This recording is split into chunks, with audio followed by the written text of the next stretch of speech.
Nobody hit you, nobody screamed at you, nobody did anything you could point to and say, that is what hurt me. And yet, something inside you has been quietly breaking for years. You felt invisible, unheard, present in the room but completely absent from the conversation that mattered. Like your emotional needs were somehow always too much, or simply never noticed at all. What you experienced has a name. It is called emotional neglect. And today, we are going to talk about exactly what it is, how it shaped you, and how you begin to heal from a wound that left no visible marks. Psychologist Jonas Webb, who has spent decades studying emotional neglect, defines it simply as this: a parent's or partner's failure to respond adequately to your emotional needs. Not abuse, not cruelty, simply absence. The consistent, quiet failure to see you, to ask how you are feeling and actually want the real answer, to sit with you in your pain instead of redirecting, minimizing, or simply leaving the room. And here is what makes emotional neglect so uniquely painful and so uniquely confusing. It is defined by what did not happen, not what did. There is no specific moment to point to, no clear event to name, just a long, slow accumulation of moments where your emotional world was simply not met. And when there is nothing you can clearly name, it becomes very easy to turn that confusion inward, to decide, maybe I am too sensitive, maybe I want too much, maybe the problem is me. It was never you. Emotional neglect shows up in ways that are so woven into daily life, you may not even recognize them as symptoms. You find it genuinely difficult to identify what you are feeling, not because you do not have feelings, but because for so long, your feelings were not responded to. So you learned, quietly, unconsciously, to stop paying attention to them. You feel profoundly alone, even in a room full of people who love you, even next to a partner who has never left. Because being physically present and being emotionally present are completely different things, and you have known the difference your entire life. You are extremely good at taking care of everyone else, and genuinely struggle to ask for what you need. Because somewhere along the way you learned your needs were not the priority. Other people's comfort was. You feel a low, persistent emptiness that is hard to explain, like something essential has always been slightly missing, like you are living just slightly outside of a warmth you can see but cannot quite reach. If any of that landed, you are not imagining it, and you are not broken. Healing from emotional neglect is different from healing from more visible wounds. Because first, you have to learn to see it.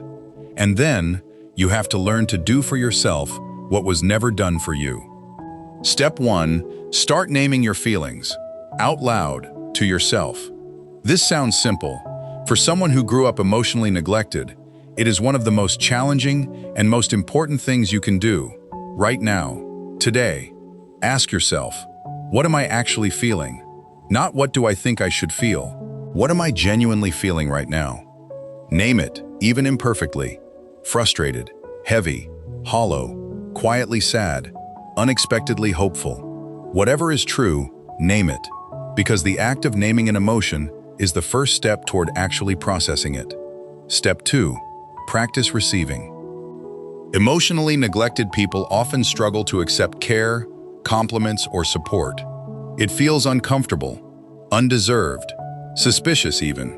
When someone offers you genuine care, practice staying with it instead of deflecting.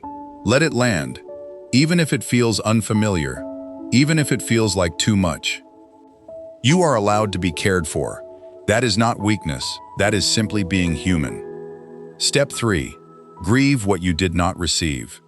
This is the step most people skip, and it is the most important one. You deserve to be seen.